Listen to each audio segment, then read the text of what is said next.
Hello, my name is Mercer Bufter. I am at the NC3ADL conference in Cary, North Carolina. This is a special podcast. This is a couple of day event with ideas from different distance learning coordinators, instructors, instructional designers. Okay. And so I got a chance to talk to some of the presenters and organizers, and these are some of the cool ideas that I thought it'd be great to share with all of you. My name is Cheryl Fulgham. My name is Dr. Elijah McCammon. Julie Dillon. I'm Maggie Murray. I'm the instructional designer. Just audio? Is that what you're wanting to know? Awesome, that's even easier. So we're recording now. Test. Each of these folks was gracious enough to talk to me about some of the ideas and tools that they were presenting at the conference.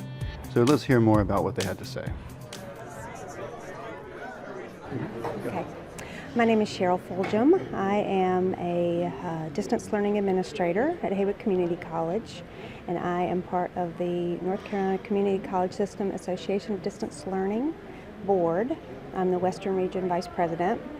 And the NC3ADL puts on a biennial conference, so it's every other year.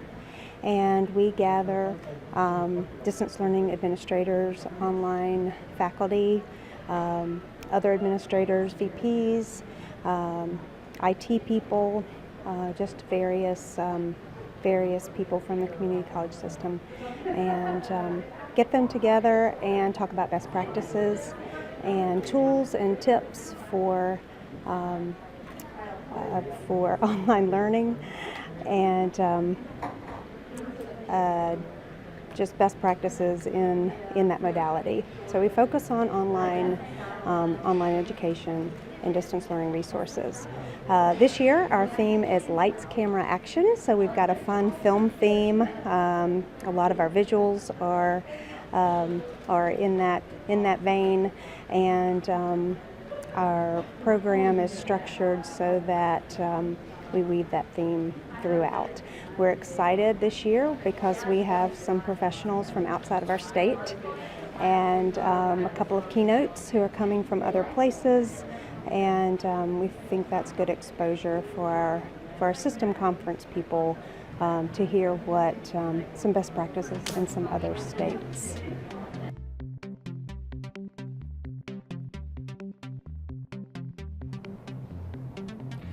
If you've seen any videos from Khan Academy, you've seen kind of demonstrations of kind of neon writing, maybe on a black background.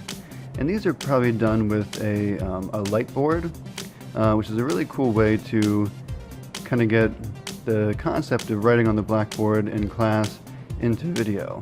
Rockingham Community College has been pushing forward in this area, and they had a demo of their light board up. I managed to talk to one of the instructional designers who was working on this project, and she explained a little bit to me about how they got it up and running and what a light board or learning glass can do for you. I'm Maggie Murray. I'm the instructional designer at Rockingham Community College, which is north of Greensboro. So we have the light board at RCC, and it's essentially glass. They also call it the learning glass. So it's a glass where you can write like you're writing on a whiteboard, but it's glass so you can see through. So as you're writing and as you're lecturing, you can see your students, or they can really see you, because it's transparent. So we use a software to mirror the images. So it's not like you're writing backwards, or you don't have to write backwards to be able to use the learning glass. But it's been a great thing for our instructors. We actually had one nursing instructor that her online students just couldn't grasp this material, and so she came in and used the learning glass to somehow explain it better, and all of her students passed that unit. And they used to just fail it. All of them would fail it. So it's an amazing resource and technology that it really helps online students. Yeah, for like technical information, diagrams. Yeah, diagrams. Math instructors are using it now. Biology instructors are using it to draw out models, and just really explain calculations. And so the students can see the instructors face as they're writing and as they're speaking. So instead of having their back towards the students, if they're writing on a board, they're actually able to see their faces. So it's really neat. Everybody should use it. Working in distance learning, I know that we always have to be really creative in the way that we design courses.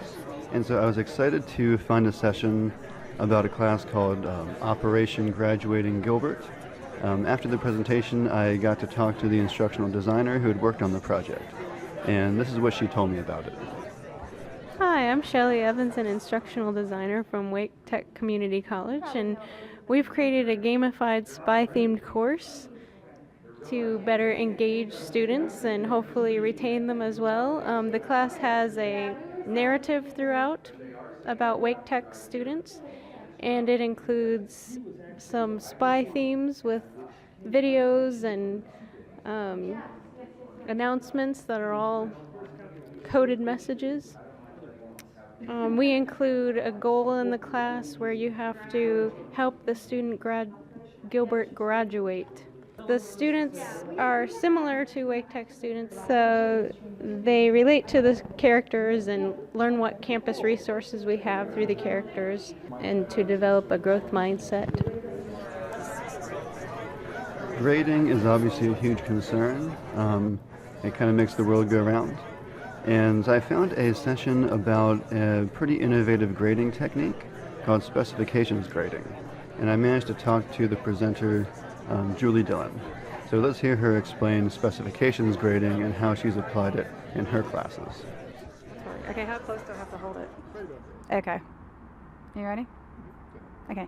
My name's Julie Dillon. I teach psychology and sociology for Davidson County Community College. And I have recently adopted a system of grading called specification grading. And it is very different from what we've all come to know as traditional grading. The assignments are generally graded pass, fail, or I like to use meets, doesn't meet criteria. It requires instructors to outline very specifically what they expect from students on each assignment, which is nice because it teaches students how to do college level work, especially for those who maybe aren't as familiar with what the requirements are and what the expectations are. And it makes grading so much easier. It's a one level rubric and you just click it and doesn't meet or it meets criteria, and then you can give like 1 or 2 sentences and personal feedback, and the student knows where they have missed the mark on the assignment and know how to improve it. And I give redos. And you can vary that however many redos you're comfortable with. Because it's a binary grading system, I think it's important to allow students to have a redo to offer them a chance to learn how to do this, how to do the work at the level that you're expecting. And you can set that level at however you want to. I typically put it around a B-, like what I would expect from a B- paper, and so it improves student work because they know exactly what you're looking for and they don't have to play a guessing game to figure out what you want, how you want it.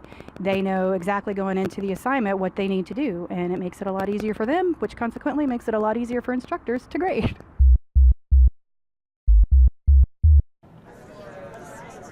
One of the keynote speakers at the event was Dr. Lodge McCammon. He's a North Carolina local and started out teaching high school.